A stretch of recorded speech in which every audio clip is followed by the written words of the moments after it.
What's going on, boys and girls? What's up, world? Austin John Plays here, and today we're going to be going over every single thing to do post-game in Legend of Zelda Breath of the Wild.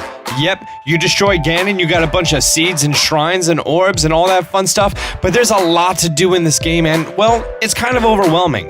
This is going to be probably the best video to make sure you did everything possible in Breath of the Wild. After you watch this video to the end, if I missed anything big, be sure to leave a comment and let me know. I'm going to be breaking this down to 4 sections of a checklist. Things that can be done just after leaving the Great Plateau, things done a little later on but without any divine beasts, things that require you to visit multiple areas or complete one or more divine beasts, and lastly, things that you're most likely going to be doing after destroying Ganon for, the real completionist stuff. This list took a lot of time to compile, so dropping a like is really appreciated. With no further ado, let's begin. Number 1, ride stuff. There's lots of things in this game that can be ridden besides wild horses, including deers, stall horses, bears, and Lord of the Mountain, all of which cannot be registered at a stable. Number 2, special horses. There's 2 special horses that can be registered in the game, the Giant's Horse, aka Ganon's horse, and the Royal Horse, aka Zelda's horse. You can register those at any stable, and they're yours. Number 3, the Jump Slash. This one is a little silly, but from the pause screen, if you ever went to the ability controls, you'll most likely have a blank slot. This is for the Jump Slash tutorial, which can be found in Kakariko Village. Number 4, perfect your abilities. While we're on the subject, let's perfect these. Perfect the perfect guard so you can beat a guardian with just deflecting your shield, and perfect the flurry rush to take down your bigger enemies with ease.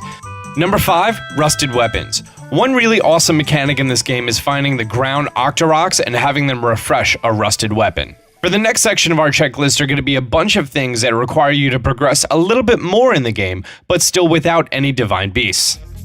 Number 6, buy a house. There's a house in Hateno Village that requires a lot of rupees and resources. Find it and buy it. Number 7, the Hylian Homeowner. Branching off of number 6, a very rupee-heavy investment is fully upgrading and restoring that house to have a place to call your own and show off all your weapons. Number 8, collect some jewelry. In the Wasteland region, there's a vendor who sells you special jewelry that resists elements and other various benefits. Collect all of them. Number 9, Great Fairies. Find and pay off all 4 of the somewhat rapey Great Fairies. Number 10, the Horse Fairy. Find and pay off the less rapey but much creepier Horse Fairy. Number 11, the Royal Guard's weapons. At any point in the game, you can make your way inside of Hyrule Castle, and there's several areas that are going to house some of the best weapons in the game, the Royal Guard's weapons. Find all 4. Number 12, the Hylian Shield. Also in the castle, obtainable at any time, which requires you to defeat only one enemy, you could get the Hylian Shield and have it for the entire game. Yay! Number 13, the Spring-Loaded Hammer. Find Kilton at Skull Lake, and then you find him again, and then buy the Spring-Loaded Hammer, which is a lot of fun to use. Number 14, the Ancient Blade Saw.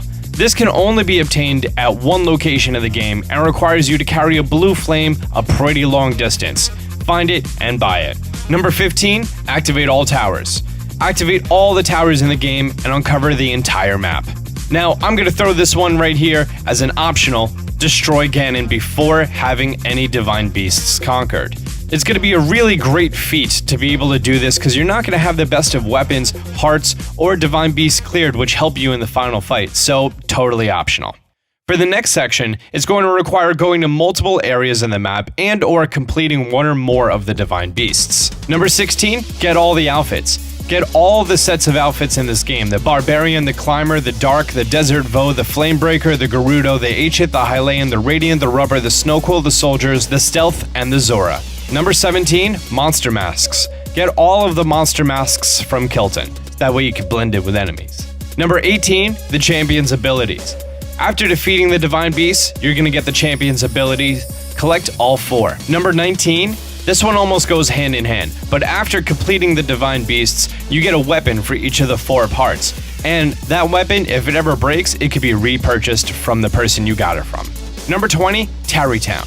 After buying your house, it begins a side quest for Tarrytown, which is a very resource-heavy side quest, and it involves you recruiting people from all over the world to start this new community. However, the ending is pretty much one of the most fulfilling things you're ever going to find in a Zelda game. Number 21, Dog. That's why you're my D-O-G-E. My dog. I don't know if everyone's gonna get that reference. There are dogs in this game that when you make them happy and make them your bestest buddy and tell them that they're a good boy, they bring you to a hidden treasure. Find all 14. Number 22, minigames. There are 16 minigames in the entire game, 4 of which you'll need for shrines. The rest are optional. Find all 16. Number 23, clear the Colosseum. There's a Colosseum fairly close to the Great Plateau, and it's home to some of the strongest enemies in the game. After defeating all the 4 divine beasts, clear the entire Colosseum, including the silver Lionel at the bottom. Number 24, the bridles and saddles. There are 6 sets of bridles and saddles in this game for your horse. Find all 6. Keep in mind, to customize your horse and his bridle and saddle, in addition to other things, you have to have max affection with him. Number 25, find all the captured memories in this game. All 12, wink wink, locations. Number 26, Of the Wild. Complete all 116 optional shrines and collect the tunic, cap, and trousers of the wild from the Forgotten Temple. Number 27, Destroy Ganon.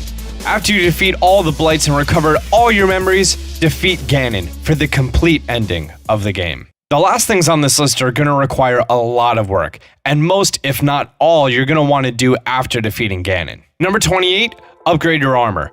Every single piece of armor in the game, upgrade them. That's going to take a lot of Lionel, Helix, and Star Fragment hunting. Number 29, upgrade all your equipment slots.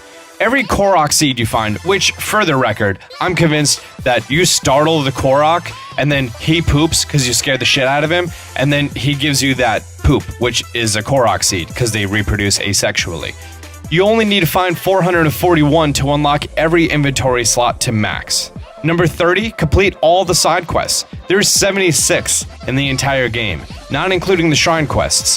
Find and complete all 76. Number 31, 32, and 33, Medals of Honor, for the Molduga, Talus, and Helix. After defeating Ganon, speak to Kilton again, and he's going to award you with Medals of Honor for defeating a certain amount of these 3 enemies. Number 34, Hetsu's Gift, the biggest troll of all Nintendo games ever. Completing all 900 Korok seed puzzles gets you Hetsu's Gift, which is just a larger golden poop. And lastly, number 35, and I made this one last because not many people even really think about it, complete the Hyrule Compendium.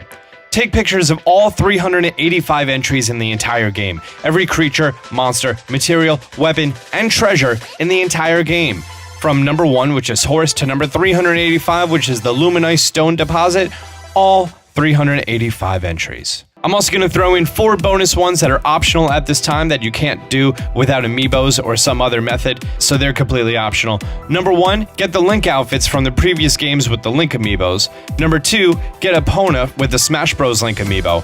Number 3 and 4 is get the Of the Sky outfit and the Fierce Deity outfit, which these 2 are from amiibos that are currently not released yet, so you can only do it with a spoofed NFC chip or card.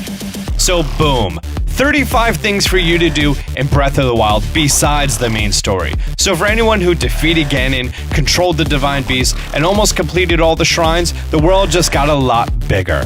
Did I miss any big ones? Leave a comment down below. Until next time, Austin John out.